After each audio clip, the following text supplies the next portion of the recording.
Bonsoir, messieurs. Nous venons d'assister hier et aujourd'hui à une série audiences en session. Qu'est-ce qu'on peut déjà retenir à votre niveau concernant ces audiences? Je crois que, en tout cas pour notre part, nous sommes satisfaits de cette audience parce qu'en fin de compte, c'est ici que ça se passe. C'est au tribunal que ce dossier se plaide.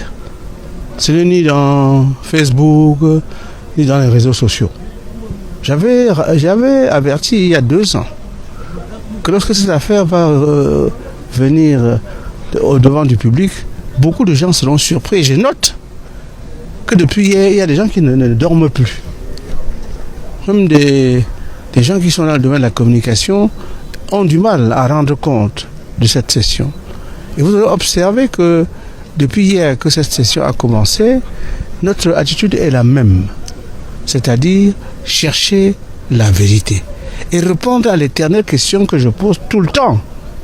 Qui a tué Martinez Zogo?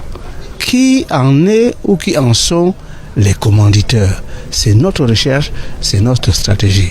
Hier, nous avons eu un début de réponse. C'est vrai que cela a sonné comme un coup de tonnerre dans l'espace médiatique camerounais, voire international, où finalement on se rend compte que, après toutes ces enquêtes, le procureur de la République aujourd'hui, le commissaire du gouvernement, qui déroule en ce moment ses témoins. Parce que voyez-vous, le système anglo-saxon, qui est le système que nous avons choisi, fait du procès pénal, il y a, n'est-ce pas, 3 phases. Il y a la phase de la poursuite, c'est-à-dire la phase qui est conduite par le commissaire du gouvernement. Il y a la phase qui est conduite par les avocats. Et enfin, il y a les débats, réquisitions, plaidoiries et décisions. Nous sommes à la première phase.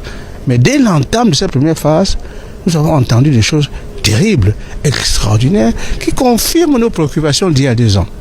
De quoi s'agit-il? Un des témoins de la poursuite vient nous dire, de manière ferme, que un des accusés, en l'occurrence M. Savon, serait, n'est-ce pas, l'actionnaire ou l'instrumental ou le commettant de l'assassinat de Martinez Zogo. Ça vient d'un témoin de l'accusation.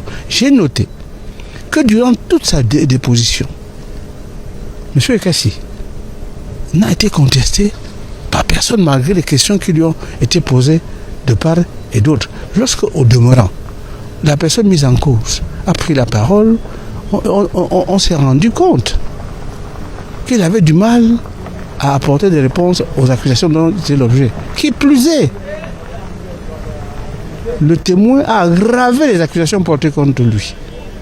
Donc à ce stade, nous disons, finalement, on a regardé du côté où il ne fallait pas regarder, puisque ce procès a permis, toujours à cette première session, de découvrir que le dossier de Monseigneur Mbala n'a pas encore commencé, puisque ces mêmes témoins nous donnent des noms qui font partie de ceux qui ont éliminé ou transporté le corps de Monseigneur Mbala vers le fleuve de la Salaga. En réalité, voyez-vous, nous assistons à un basculement extraordinaire. Je peux comprendre que tous ceux qui, depuis le début de cette affaire, ont développé ce que moi j'appelle la thèse officielle, soient en mal aujourd'hui et sont en train d'inventer des théories les plus inimaginables. J'ai même lu tout à l'heure un des lanceurs allait dire que les avocats de la personne comme soupçon comme étant l'auteur de l'assassinat de Martyr dans cette affaire serait payé par notre client. Ça m'a fait rigoler quand j'ai vu ça tout à l'heure. En définitive, je voulais rappeler qu'il s'agit des témoins du ministère public, c'est-à-dire les témoins de l'accusation.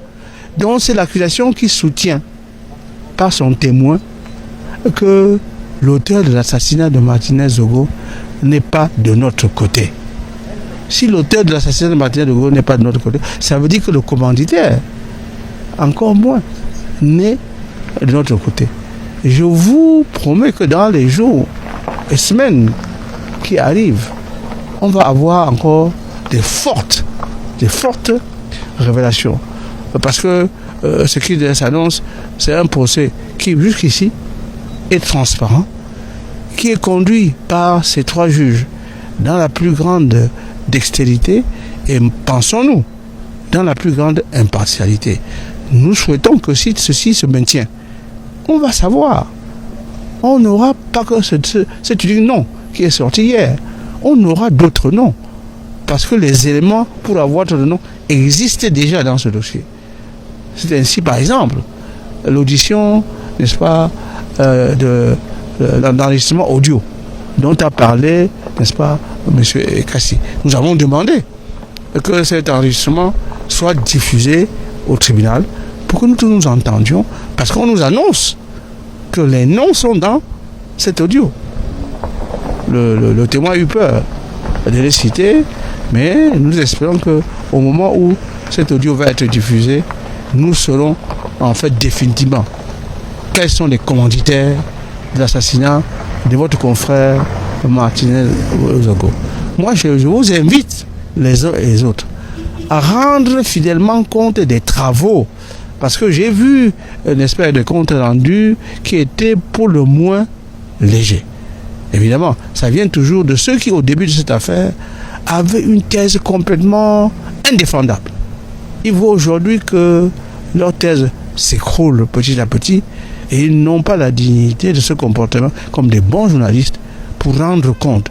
Parce que le journaliste est là pour rendre compte et non pour ajouter aux faits des choses qui n'existent pas. Enfin, moi je voulais vous dire que d'abord, cet examen en session fut une de nos premières demandes au tribunal. Nous sommes très satisfaits qu'on ait mis cette affaire en session. Les avocats ont présenté tout à l'heure une autre demande pour accélérer, n'est-ce pas, le rythme de session, pour que la vérité se sache rapidement, pour que la paix revienne dans certains cœurs et dans cette famille, et pour que la liberté de ceux qui sont indûment aujourd'hui embastillés soit rétablie et que leur honneur soit rétabli.